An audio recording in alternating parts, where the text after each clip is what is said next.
राधे राधे। मैं हूँ मीनाक्षी और मेरे चैनल लाइफ विद मीनाक्षी में आपका बहुत बहुत स्वागत है। कैसे हैं आप सब लोग? आशा करती हूँ अच्छे होंगे। तो आज इस वीडियो में हम बात करने वाले हैं मोक्षदा एकादशी के बारे में। मोक्षदा एकादशी कौन से मास में आती है, इस दिन हमें क्या क्या करना चाहिए, मोक्षदा एकादशी किस प्रकार मनानी चाहिए, और इस बार मोक्षदा एकादशी 2 दिन पड़ रही है, 22 और 23 दिसंबर। तो कौन से दिन मनानी सर्वश्रेष्ठ होगी, आज सारी बातें मैं इस वीडियो में करने वाली हूँ। आपको सारी जानकारी इस वीडियो में दूंगी। तो मोक्षदा एकादशी अपने आप में बहुत विशेष होती है, तो आप पूरा वीडियो तक अंत तक बने रहिए, तभी आपको पूरी जानकारी प्राप्त होगी। तो सर्वप्रथम बात करते हैं कि यह कब मनाई जाती है। तो दोस्तों, मोक्षदा एकादशी मार्गशीर्ष मास की दूसरी एकादशी यानी शुक्ल पक्ष की एकादशी होती है। यह एकादशी सभी पापों का नाश करके उसे परम मोक्ष प्रदान करने वाली होती है। जैसे कि इसके नाम से ही पता लग रहा है कि यह परम मोक्ष प्रदान करने वाली एकादशी है। तो यही वो एकादशी है जब भगवान श्री कृष्ण ने कुरुक्षेत्र के युद्ध में अपने सखा अर्जुन को भगवत गीता का संदेश सुनाया था। तो इसलिए इस दिन को यानी कि मोक्षदा एकादशी के दिन को गीता जयंती के नाम से भी जाना जाता है।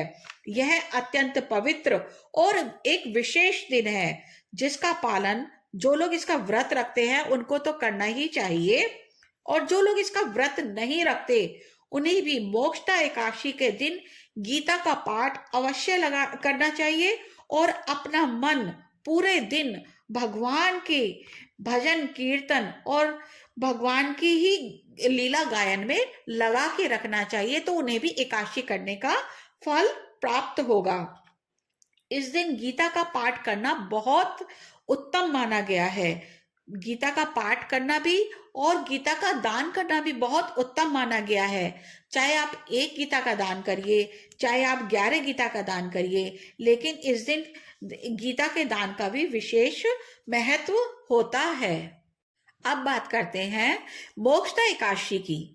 जैसा कि इसके नाम से ही प्रतीत हो रहा है, मोक्ष देने वाली एकादशी यानी कि बार बार जन्म मृत्यु के चक्र से छुटकारा दिलवाने वाली एकादशी।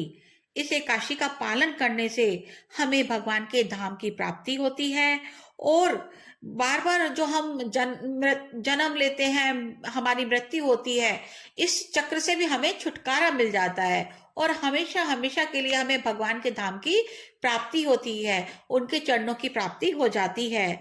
तो सोचिए कि ये कितनी शक्तिशाली एकादशी है। इस दिन भगवान ने एक गीता सुनाने के लिए भी मोक्ष देने वाली एकादशी का दिन ही चुना।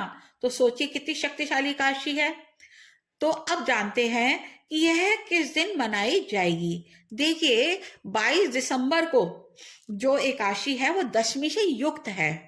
तो दशमी से युक्त एकादशी कभी भी नहीं करनी चाहिए, क्योंकि कहते हैं शास्त्रों में ऐसा वर्णन आया है कि दशमी से युक्त एकादशी करने से राक्षसों को बल की प्राप्ति होती है।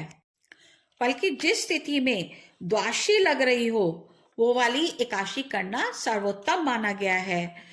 जिस स्थिति में चाहे एकादशी एक घड़ी के लिए क्यों ना हो, सारे दिन द्वादशी हो लेकिन एक घड़ी के लिए एकादशी हो, तो वो द्वादशी करना सर्वोत्तम माना जाता है। इस बार जो एकादशी मनाई जाएगी, जो वृंदावन में भी बांके बिहारी जी के मंदिर में भी बनाई जाएगी, और ज्यादातर सब जगह जो मनाई जा रही है वो मनाई जा रही है 23 दिसंबर को। तो 23 दिसंबर को जो द्वादशी है, जो एकादशी है, वो द्वादशी युक्त एकादशी पालन करना श्रेष्ठ होगा। एकादशी का जो पारण होगा वो 24 दिसंबर को सुबह 7:10 से लेकर 9:30 के मध्य कर लेना है। देखिए, सही समय पर पारण करने से ही एकादशी का संपूर्ण फल मिलता है। अगर आप टाइम बेटाइम यानी कि समय बेसमय आप इसका पारण करते हैं तो आपको संपूर्ण फल की प्राप्ति नहीं होती। तो जो आपको समय बताया जाता है उसी मुहूर्त में आपको इसका पारण कर लेना चाहिए। तो वैसे भी इस बार ये 3 योगों वाली एकादशी है। इस एकादशी पे हमको 3 योग मिल रहे हैं। देखिए, सुबह सुबह सुबह एकादशी है, उसके बाद सारा दिन द्वादशी है, और फिर जो हम पारण करेंगे वो त्रयोदशी पे करेंगे। तो ये जो एकादशी है इस बार त्रिस्पर्शा एकादशी है। तो ऐसी एकादशी करने से अनंत अनंत गुना फल की प्राप्ति होती है। अब बात करें कि अब हमें एकादशी के दिन और क्या क्या करना चाहिए। देखिए, एकादशी के दिन सात्विक फलाहार करते हैं, कुछ लोग निराहार भी रहते हैं। तो क्या केवल शरीर से फलाहार करना या सात्विक रहना ही एकादशी करना होता है? मतलब मन तो आपका संसार में घूमता रहे और आप इस तरह का भोजन करें, इसे व्रत करना माना जाता है? नहीं, ये व्रत करना नहीं माना जाता। जो ये व्रत है भगवान श्री हरि का तप की श्रेणी का व्रत है। इसमें हमारी जो एकादश इंद्रियां होती हैं वो भगवान में ही लगनी चाहिए, भगवान के भजन में ही लगनी चाहिए। और जो मन है वो एकादश, जो हमारा 10 इंद्रियां और एक 11वां मन है, वो पूरी तरह से भगवान में लगे, तभी एकादशी का फल प्राप्त होता है। तो क्या करना है हमको?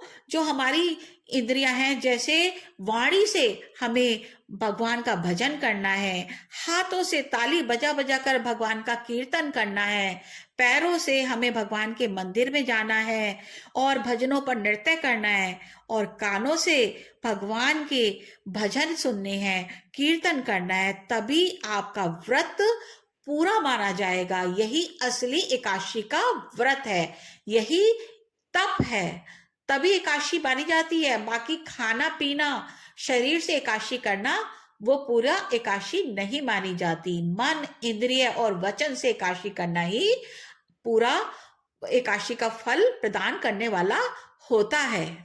तो आशा करती हूँ मैं आपको मेरी इस वीडियो से कुछ जानकारी प्राप्त हुई होगी। अगर आपको ये मेरी वीडियो अच्छी लगे और आपको कुछ जानकारी प्राप्त हुई हो तो आप मेरी इस वीडियो को लाइक कीजिए और सब्सक्राइब कीजिए। तो मिलते हैं आपको अगली वीडियो में, तब तक के लिए आप सबको राधे राधे।